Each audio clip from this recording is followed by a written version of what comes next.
mos lejuar në seancë persona të veshur me bluza të zeza me mbishkrimin "Jam krenar që jam musliman". Të martë policia nuk i pengoi të afërmitet të akuzuarve për rekrutim të rreth 70 luftëtarve në Siri.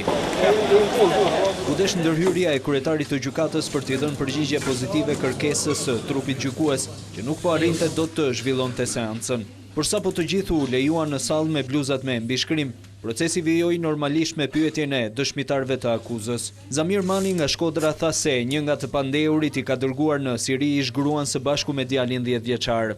Ndërsa dëshmitari Erzen Gashi ka ndryshuar deklarimet e bëra në fazën e hetimeve paraprake. Është bërë presion nga policia, ka pretenduar Gashi, duke mohuar se ishte marrë nga të akuzuarit për të u çuar në Siri. Seanca është ndërprer pas largimit nga salla të pandehurit Gerti Pashja, i cili ka kërkuar që të mos merren parasysh deklarimet e të gjithë dëshmitarëve në fazën e hetimeve paraprake, kërkesë kjo që nuk u pranua nga gjykata.